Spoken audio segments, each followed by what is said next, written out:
Boa noite, irmãos. Boa noite, irmãos. Boa noite, irmãos. Talvez você esteja imaginando, por que ele falou 3 vezes? Porque todas as vezes na Bíblia que tem 3 vezes uma pergunta, é porque a gente quer que as pessoas tragam uma resposta melhor. Pedro, tu me amas? 1.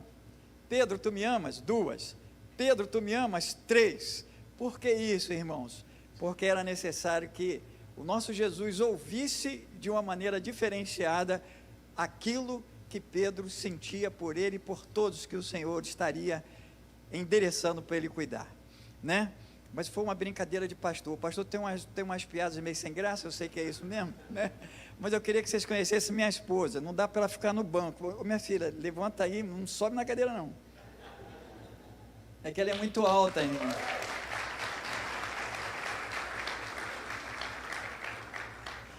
Bom, irmãos, acho que é a 3ª vez que eu estou com vocês. Eu nem sei se são os mesmos, eu acredito que sejam outras pessoas. A vez que eu me lembro que eu estive, a 2ª vez, né? Era naquela igreja que tinham 2 pilastras no meio, eu ficava driblando as pilastras para falar e pregar o evangelho, ficava olhando para um lado, olhando para o outro, mas está muito bom, irmãos. Se eu pudesse, eu ficava só contemplando vocês daqui de cima, estou sendo muito sincero. Louvado seja Deus por tudo que eu vi, por tudo que eu vejo, e nós temos que agradecer muito a Deus. Então, antes de eu iniciar basicamente na leitura da palavra, eu quero orar com vocês nesse instante. Senhor Deus, muito obrigado pela igreja que o Senhor assim constituiu aqui nesse bairro de Botafogo.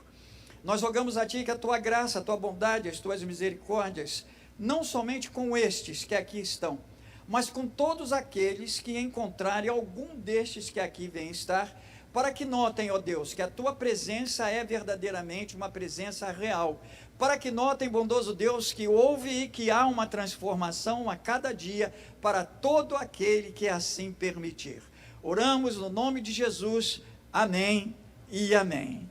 Meus irmãos, enquanto eu me preparava para estar aqui no púlpito com os irmãos, eu até esqueci que naquela hora que o menino estava louvando, a gente não pode ficar louvando muito, porque senão perde a voz.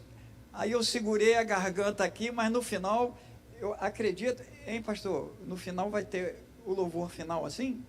Ah, mas ali eu vou soltar mesmo a voz aqui, porque é legal demais.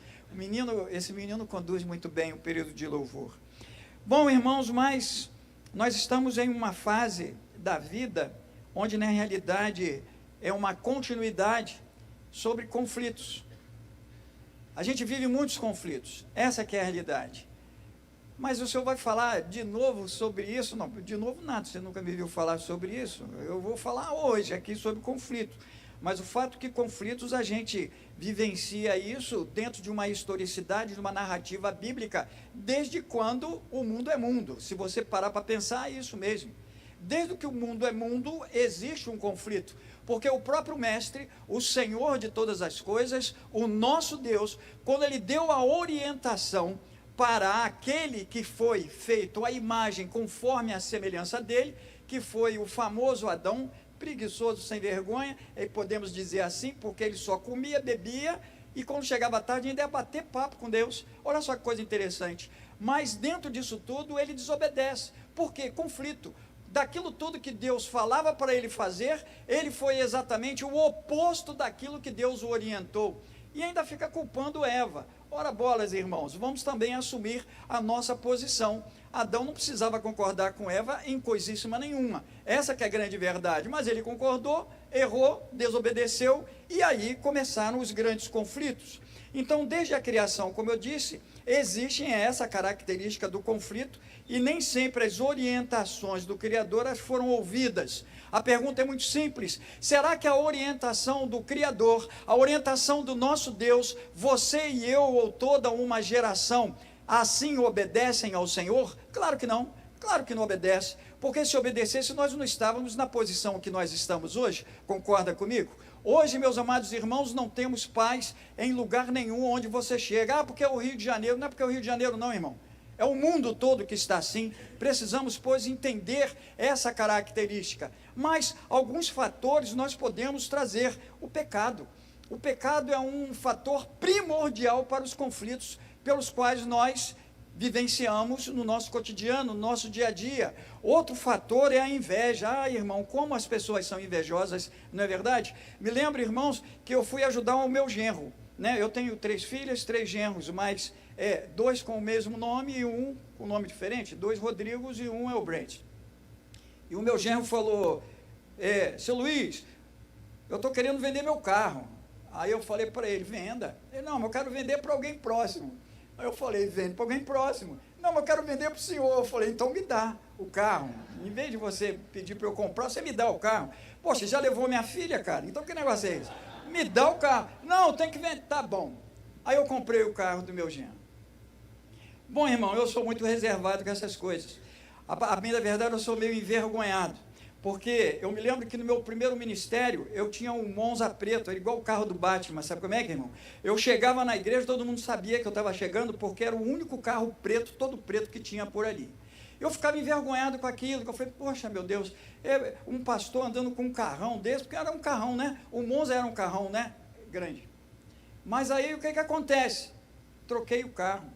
Mas quando eu troquei o carro, eu notei uns olhares meio estranhos. Olhar tipo o seguinte, poxa, por que esse pastor tem um carro e eu não tenho um carro igual a dele? Irmão, é simplesmente uma BMW que eu comprei. Brincadeira, irmão, não é BMW, né? Para com isso. Mas o que eu estou dizendo é o seguinte, a inveja é um fator especificamente de um conflito, a ambição, a falta de compreensão também. Então, irmãos, eu vou ler um texto bíblico aqui para os irmãos, nós vamos refletir sobre esse texto. Eu vou pedir a você, por favor, irmãos, em nome do Senhor Jesus, abra a sua mente, abra o seu coração especificamente. Então, está lá em Mateus capítulo número 15. Eu vou ler os versículos de 1 a 28. Pastor, tanto versículo? Irmão, é assim, muito versículo. De 1 a 28. Não tem problema nenhum.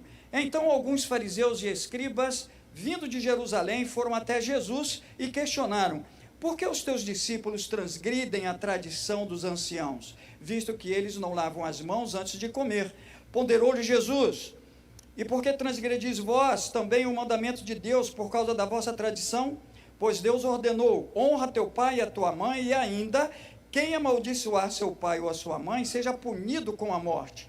Contudo, vós dizeis que se alguém disser a seu pai ou a sua mãe, oferta é ao Senhor a ajuda que de mim devias receber, esse jamais estará obrigado a honrar seu pai ou a sua mãe com seus bens, e assim invalidastes a palavra de Deus por causa da vossa tradição. Hipócritas, bem profetizou Isaías sobre vós, denunciando: este povo me honra com os lábios, mas seu coração está longe de mim. Em vão me adoram, pois ensinam doutrinas que não passam de regras criadas por homens. Então, Jesus conclamou a multidão em aproximar-se dele e pregou: ouvi e entendei. Não é que entra pela boca, o que entra pela boca, o que torna uma pessoa impura, mas o que sai da boca, isto sim, corrompe a pessoa. Então, aproximando-se dele, os discípulos avisaram: sabes que os fariseus se ofenderam quando ouviram essas suas palavras? Mas ele respondeu: toda planta que meu Pai Celestial não plantou será arrancada. Deixai-os. Eles são guias cegos, guiando cegos. Se um cego conduzir outro cego, ambos cairão no buraco. Então, pediu-lhe Pedro: explica-nos a outra parábola. Ao que Jesus replicou: também vós não compreendeis até agora? Não entendeis ainda que tudo que entra pela boca desce para o estômago e mais tarde é lançado no esgoto? Entretanto, as coisas que saem da boca vêm do coração, e são essas que tornam uma pessoa impura, porque do coração é que procedem os maus intentos, homicídios, adultérios, imoralidades, roubos, falsos testemunhos, calúnias, blasfêmias. Essas coisas corrompem o indivíduo, mas o comer sem lavar as mãos não o torna impuro.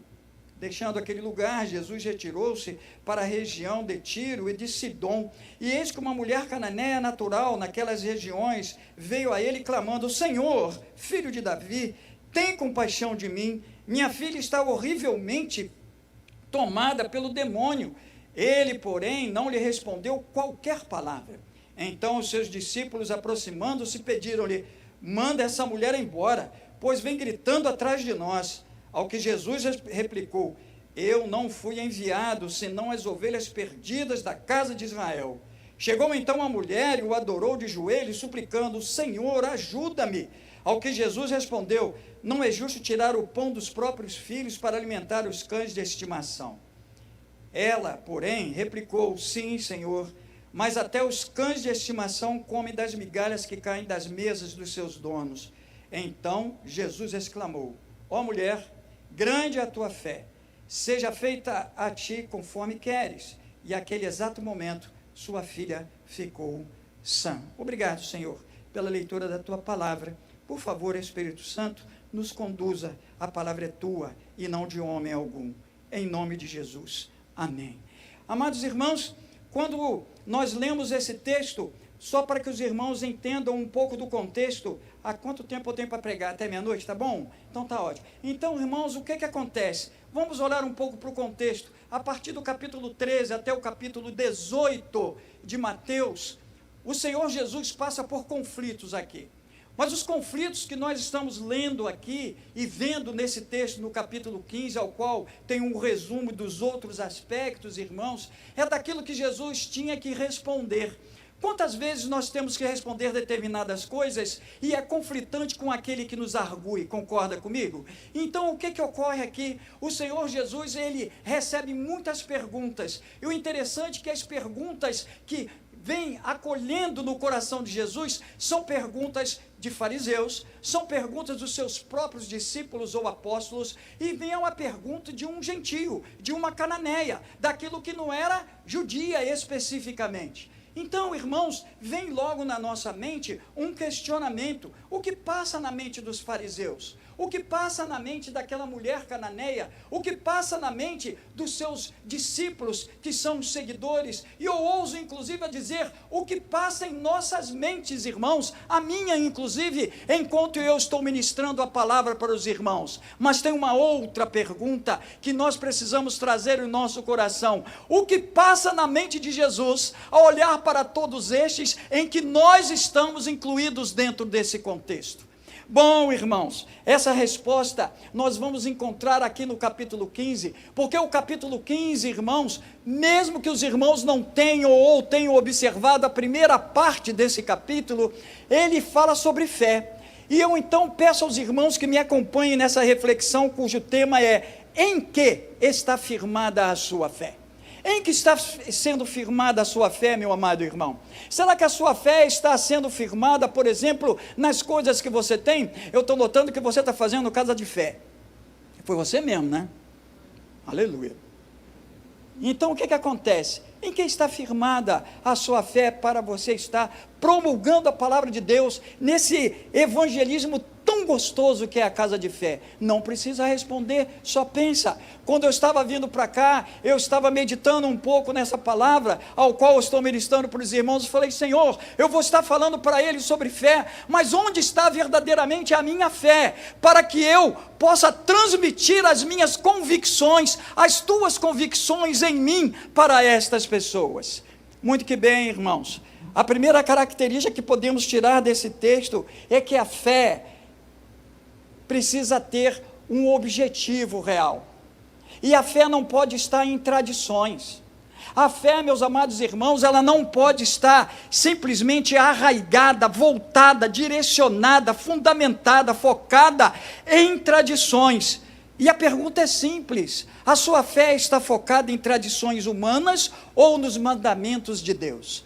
Logo assim, no primeiro e no segundo versículo, nós encontramos: então alguns fariseus e escribas vindos de Jerusalém foram até Jesus e questionaram: por que os teus discípulos transgridem a tradição dos anciãos? Às vezes, irmãos, nós estamos muito voltados a tradições. Olha, quando você entrar na igreja, você tem que fazer assim. Olha, quando você chegar aqui na igreja, sente-se no primeiro banco. Olha, quando você chegar na igreja, meu amado irmão, não fale alto. Olha, meu irmão, quando você chegar na igreja, use terno e gravata. Antigamente era assim. Será que hoje em dia nós estamos arraigados, presos a tradições? Ou estamos presos verdadeiramente àquilo que o Senhor nos promoveu, dando a palavra dele, que é a Bíblia Sagrada? Será que nós ainda não entendemos que tudo aquilo que o Senhor deixou para nós foge totalmente a essas características tradicionais? Bom, irmão, a primeira pergunta foi: como o fariseu se vê? O fariseu era um grande conhecedor da palavra, sabia muito, irmão, muito, muito, muito. Havia uma ramificação na igreja de fariseus e saduceus. Uns acreditavam em uma coisa, outros em outras.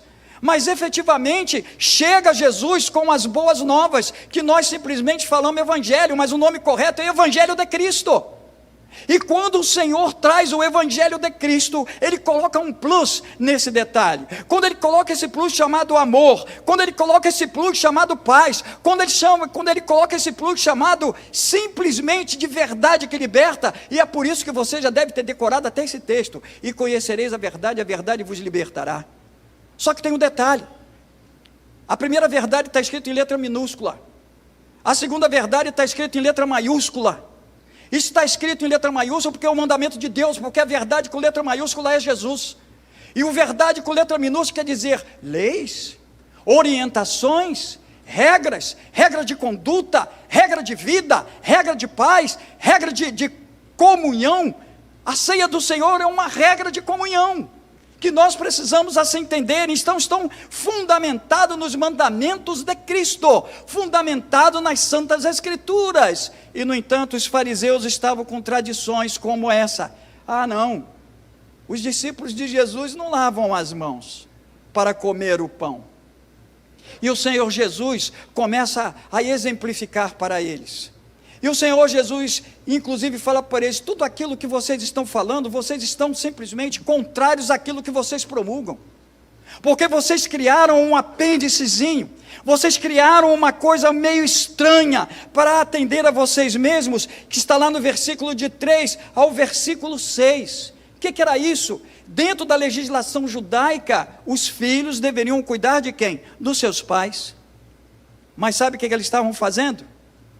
O olho ficou maior do que o corpo, e eles não queriam gastar o dinheiro deles para ajudar os pais, para cuidar dos pais. Então criaram uma breve legislação, mas essa breve legislação era uma mentira, e eles falavam assim: se tudo aquilo que nós angariamos, se todo o dinheiro que nós temos, nós estamos colocando diante do altar como oferta a Deus, então não precisaremos ajudar os nossos pais. Jesus, de uma maneira muito clara, Jesus fala para ele: vocês são hipócritas, vocês criam coisas para que se afastem dos mandamentos legitimados, daquilo que Deus mandou que fosse colocado. Honra o teu pai e a tua mãe para que se prolongue os seus dias na terra. Esses que são verdadeiramente, irmãos, meus irmãos, as tradições humanas. As tradições humanas nos afastam da presença de Deus em alguns momentos. Não que eu sou contra determinadas tradições, é aquela questão de alguma coisa que é velha e alguma coisa que simplesmente acabou. Nem tudo que é antigo você pode jogar fora. Eu sou antigo, não me joga fora não, tá, irmão?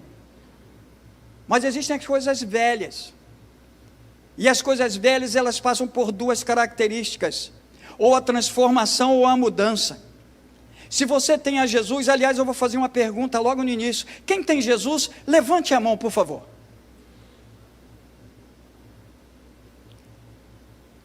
Eu não disse para baixar. Está todo mundo com Rexona. Beleza, pode abaixar. Quem sofreu mudança na vida, levanta a mão. São os mesmos? Pode abaixar. Então vamos lá, irmão. Transformação não é igual a mudança. A mudança eu posso voltar atrás, irmão. A transformação é de dentro para fora. Vocês que levantaram a mão quando falaram que tem a Jesus, vocês foram transformados pelo Espírito Santo. Vocês que levantaram as suas mãos, vocês foram transformados porque algo que estava lá dentro de vocês foi jogado fora. Está escrito isso aonde? 2 Coríntios capítulo 5, verso 17, parte B. As coisas velhas para trás ficaram, eis que tudo se fez novo. Não há como voltar atrás, porque o Espírito Santo transforma. E quando o Espírito Santo transforma, meu amado irmão, não há como nós olharmos para trás. Era a mesma coisa que falarmos o seguinte: aquele que coloca a mão no arado, não pode voltar atrás. Mas a mudança faz isso. O que os fariseus não estavam entendendo era isso. Eles estavam vivenciando mudanças, mas não transformações legítimas. E se essas transformações não foram legítimas, eles anulam o mandamento de honrar os pais e declaram os seus bens para Deus em uma grande mentira. Então, irmão, o perigo de elevar tradições humanas acima dos mandamentos divinos tem um nome muito claro que o Senhor colocou na palavra aqui: hipocrisia. Pastor, isso é meio duro. Sou porque a palavra de Deus é inegociável. Não se negocia a palavra de Deus. A palavra de Deus, irmãos, é totalmente irrestrita. A palavra de Deus é sim, a palavra de Deus não é não, porque ela mesmo diz sim, sim, não, não. O que passar disso é de procedência maligna. Nós precisamos assim entender, irmãos. Então, o próprio Senhor, ele faz uma citação lá na profecia de Isaías. O interessante, quando nós estudamos a palavra de Deus e os evangelhos, nós notamos que nenhum dos evangelhos, seja os evangelhos Mateus, Marcos, Lucas e João, ou os sinóticos Mateus, Marcos e Lucas, nenhum deles foge ao Velho Testamento. É impressionante isso. E aqui nesse texto, o Senhor, no caso aqui, Mateus, ele faz uma menção onde o Senhor leva as informações lá para o Antigo Testamento de Isaías, em que ele diz: esse povo se aproxima de mim com a boca e me honra com os lábios, mas o seu coração está longe de mim. A adoração que me prestam é feita só de regras ensinadas por homens. E aí nós aprendemos mais uma coisa. E aí eu volto ao tema principal da mensagem: em que está firmada a sua fé, meu amado irmão? A sua fé, ela tem que estar firmada na verdadeira adoração. Quando você é um adorador, irmãos, a tua fé, ela está sendo colocada não em xeque. A sua fé, ela está sendo aprimorada. Quando nós nos colocamos diante do altar de Deus, quando nós louvamos ao Senhor com as nossas vozes, quando nós louvamos ao Senhor com danças, pastor, dançar, o irmão, Davi dançou, irmão. Mas é tudo com ordem e decência. Você está exercitando a sua fé em adoração, irmão. Precisamos ter esse entendimento. Então, irmão, especificamente a verdadeira adoração não se trata de rituais externos, mas a condição, sabe de quê? Do coração. É o coração que fala. É o coração que se abre. É o coração, eu vou usar uma linguagem metafórica aqui, é o coração que se dilata para receber a grandiosidade do reino de Deus. E já que eu falei em reino de Deus, sabe aonde que está o reino de Deus? O reino de Deus está aqui, irmão. Que isso, pastor? O reino de Deus está aqui. O reino de Deus está em mim, o reino de Deus está em você, o reino de Deus está em cada um de nós, porque no dia que nós recebemos a Jesus, nós admitimos um rei em nós, e o reino habita em nós, e porque o rei habita em nós, o reino está aqui. Ele não é pleno, porque quando o Senhor Jesus vier, ele será pleno. Então, irmãos, simplesmente adore ao Senhor, porque em adorar ao Senhor você está exercitando verdadeiramente a sua fé, onde a sua fé está centrada.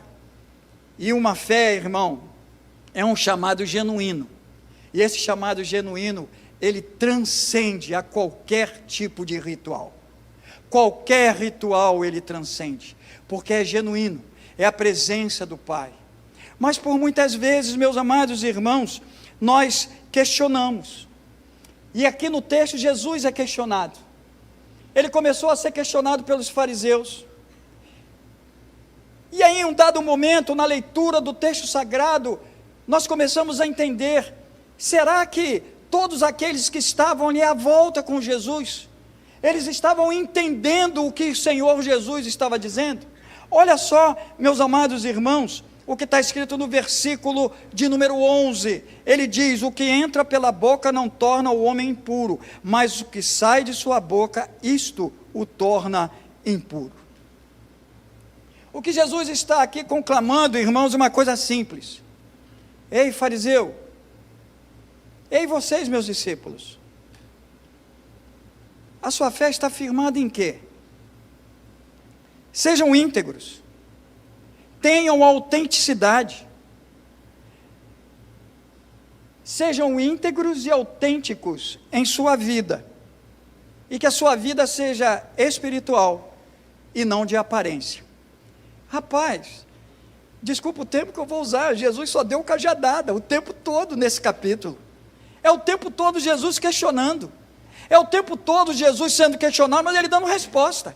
E o interessante é que as respostas de Jesus não eram respostas simples, não. As respostas de Jesus é o seguinte: vocês querem, mas o que vocês têm dado? As respostas de Jesus é o seguinte: vocês me ouviram, mas o que vocês entenderam? As respostas de Jesus foram: pare e pense, vocês me têm, mas um dia vocês não me terão mais. Pare um pouco e pense naquilo que eu vos ensinei. Guardem aquilo que está no coração de vocês. Bom, amados, quando Jesus fala sobre essa questão da impureza, é algo para nós pararmos, pensarmos e avaliarmos.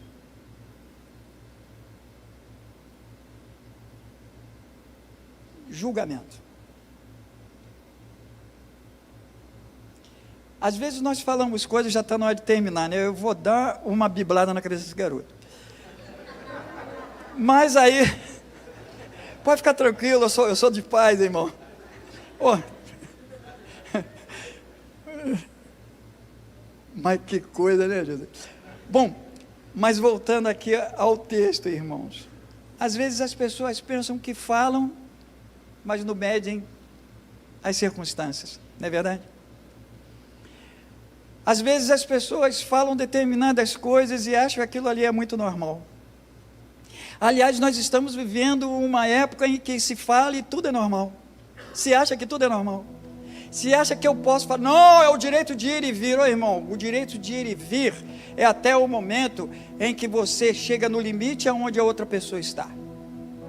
Para com essa bobeirada de dizer que pode falar o que quer, pode falar o que quer, nada. Seja educado e sabe muito bem os seus limites e até onde vão os seus limites. Porque o próprio Cristo, ele sempre fez isso. Ele falava em parábolas. Por que ele falava em parábolas? Porque era uma forma dele se comunicar com as pessoas na linguagem cotidiana, na linguagem do dia a dia, em que elas pudessem entender e frear. E é por isso que quando você olha lá em Tiago, Tiago diz que a língua é um pequeno membro que incendeia grandes florestas. Tradução: se você fala mal de alguém, irmão, você pode destruir a vida dessa pessoa. O que o Senhor Jesus está falando aqui é o seguinte: falaram tanto os fariseus em lavar as mãos, mas o fato é que as coisas que eles promulgaram são estranhas, e ao mesmo tempo das coisas que eles promulgaram foram tão estranhas, que agora eu tenho que falar numa parábola para que eles venham a entender. E especificamente aquilo que você come, isso vai embora, irmão. Mas não é aquilo que você come que vai te contaminar, porque aquilo que entra pela boca, ele diz aqui no texto, daqui a pouco vai para o esgoto. Mas o que contamina é o que está no coração. E o que você diz? É aquilo que está arraigado no sentimento, é aquilo que você recebe, maquina, organiza e exterioriza. O que Jesus está falando aqui é isso. Jesus foca, quando ele diz nessa pequena orientação, ele foca na pureza moral e na pureza espiritual. Pastor, mas o que tem a ver isso com o tema de fé? Tem tudo, irmão. Como é que você pode exercitar a sua fé se você não tem pureza no seu espírito? Como é que você pode ter a sua fé, meu amado irmão, se a característica moral ela está ruim? Eu falava no concílio? Não falava no concílio, falava no seminário, sobre integridade e imoralidade. regras, não é, irmã? Mas e a moral? A moral é quando ninguém te vê, ninguém está perto, e você continua sendo aquela pessoa. É isso que Jesus está querendo dizer aqui, ele diz. E ele fala que a impureza que importa, ela vem do coração. É isso que ele está dizendo. Então, irmãos, pensamentos malignos, adultério, irmão.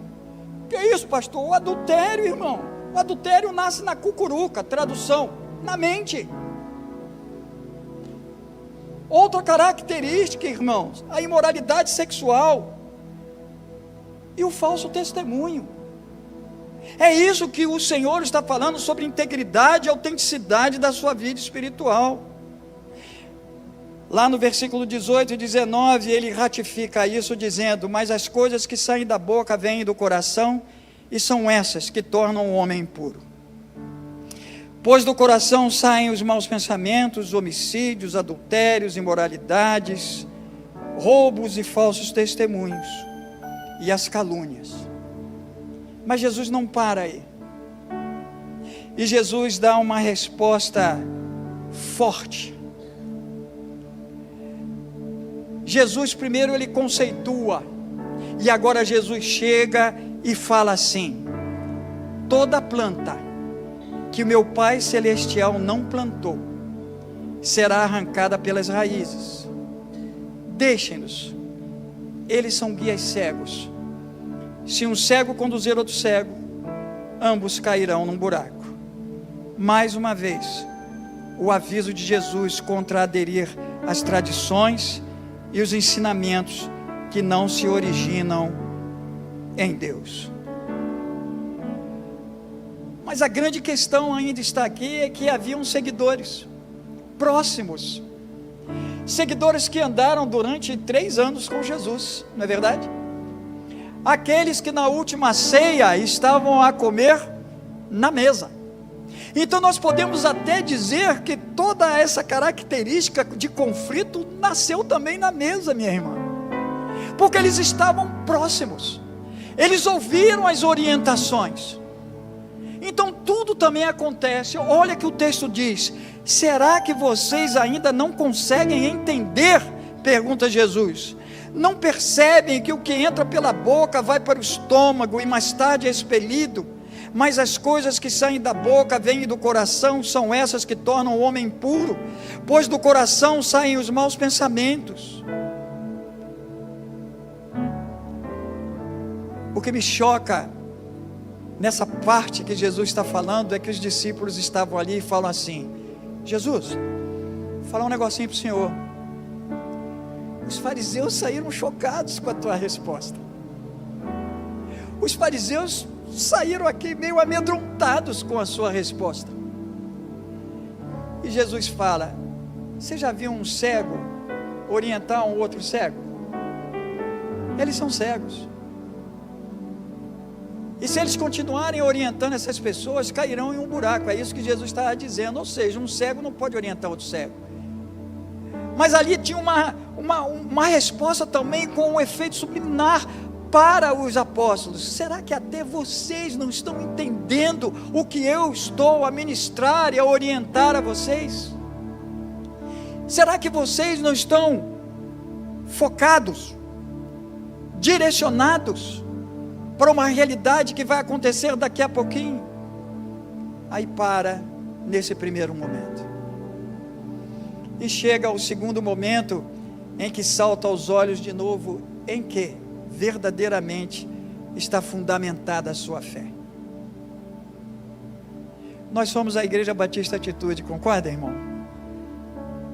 Mas existe a Igreja Batista da Tijuca, existe a Igreja Batista de Jardim Letícia, existe a Igreja Batista do Tingui, existe a Igreja Batista de Mangaratiba, existe a Igreja Batista, Igreja Batista, Igreja Batista, Igreja Batista, Igreja Batista. Por que o senhor está falando isso? Porque Jesus é de todos. O que Jesus estava falando para eles ali é o seguinte: ei, enquanto o fariseu está preocupado com a tradição, Eu estou preocupado com integridade e autenticidade. Eu ainda digo mais para vocês. Eu vou embora. Chegará o dia em que eu vou partir, e aonde a sua fé vai estar fundamentada? Porque eu vim para cuidar de todos. Eu não vim para cuidar de hebreu, não vim para cuidar de judeu. Eu vim para cuidar de todos. E todos aqueles que têm fé, todos esses poderão caminhar de maneira diferente. E aí, irmãos, que Jesus dá um desfecho nesse capítulo 15. Em que está fundamentada a sua fé? Está fundamentada no reino e na graça de Deus.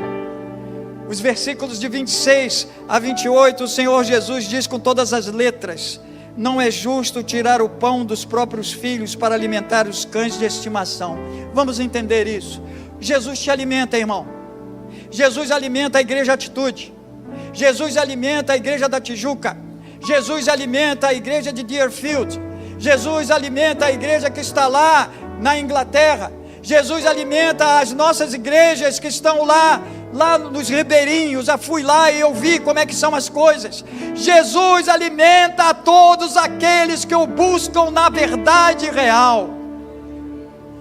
E aqui se apresenta uma cananeia, cananeia gentílica. Imagine, meus amados irmãos, se nós estamos recebendo outras pessoas aqui na igreja, e de repente nós falamos: de onde você é? E a pessoa fala: ah, eu sou do mundo. Oh, você é do mundo? A nossa resposta tem que ser: você é do mundo? A graça vai te alcançar. A graça que em mim chegou vai te alcançar. E se essa graça me alcançou e essa graça vai te alcançar, você vai descobrir que a forma dessa graça chegar até você é uma prova genuína de algo que talvez você não tenha nem se apercebido. E esse algo genuíno que você não se apercebeu se chama fé, porque está escrito lá em Romanos: a graça chega até nós mediante a fé. E quando Jesus diz aqui, meus amados irmãos, no 26, sobre o pão dos próprios filhos para alimentar, ele está dizendo: eu estou alimentando primeiro vocês. Eu estou trazendo a vocês a verdade que liberta. Eu estou trazendo para vocês a graça redentora. Eu estou trazendo para vocês um dom imerecido. Não importa como chegaram, mas o que vai me importar é como vocês sairão. E no versículo 27 ele diz, ou melhor, ela, a cananeia, diz: sim, Senhor, mas até os cães de estimação comem das migalhas que caem das mesas dos seus donos. O que ela quis dizer? Eu estou aqui, eu não posso estar sentado juntamente com vocês, mas eu me alimento com as migalhas, eu me alimento com as orações que vocês fazem, eu me alimento com as intercessões que vocês fazem, eu me alimento com a comunhão de vocês com o Deus Altíssimo, eu me alimento com a paz que vive em vocês, eu me alimento com a presença daquele que está em vocês, porque eu sinto isso.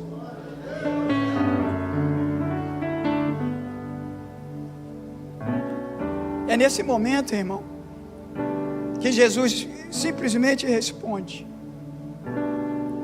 ó mulher, grande é a tua fé, seja feito a ti conforme você quer. E naquele exato momento, o pedido dela foi concedido. A sua fé, a sua filha sarou. Isso é graça. O firmamento e o fundamento da nossa fé, irmão, ela está cavalheira com a graça de Deus sobre nós. Você que está respirando é graça. Você que está me vendo é graça. Você que bateu palma hoje é graça. Você que está balançando a cabeça é graça. Você, meu amado irmão, que está hoje aqui nessa igreja é graça. Você que vai se batizar, minha filha, guardei o seu rosto, é graça. Isso é graça. E a graça é o fundamento, meu irmão, em que a fé nos proporciona em receber o Deus Altíssimo em nós. Jesus orienta: E Jesus nos orienta à universalidade da graça de Deus, a esse poder da fé que é persistente. Jesus quebrou barreiras aqui. O que nós vimos aqui, irmãos, nessa ministração é que Jesus quebrou barreiras. Talvez você tenha chegado aqui e falado assim: vou à igreja.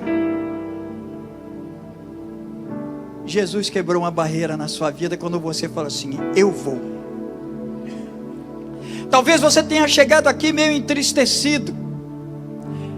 De tudo que você viu, ouviu, você já começa a refletir um pouco mais.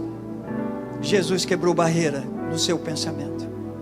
Talvez você tenha chegado aqui com problemas familiares, mas você, em ouvir a palavra de Deus, o louvor e a adoração legítima, barreira foi quebrada. Talvez as suas convicções mudaram, e as suas convicções mudaram exatamente para aquilo que o Senhor ministrou em seu coração. As barreiras foram verdadeiramente, meus amados irmãos, quebradas. A fé é a chave para acessar as misericórdias de Deus. E eu concluo dizendo: viva, irmão, viva a fé com integridade, viva a fé com base, viva a fé com fundamento, viva a fé com autoridade, viva a fé com compaixão, e compreenda, irmão, o poder transformador da graça de Deus em sua vida.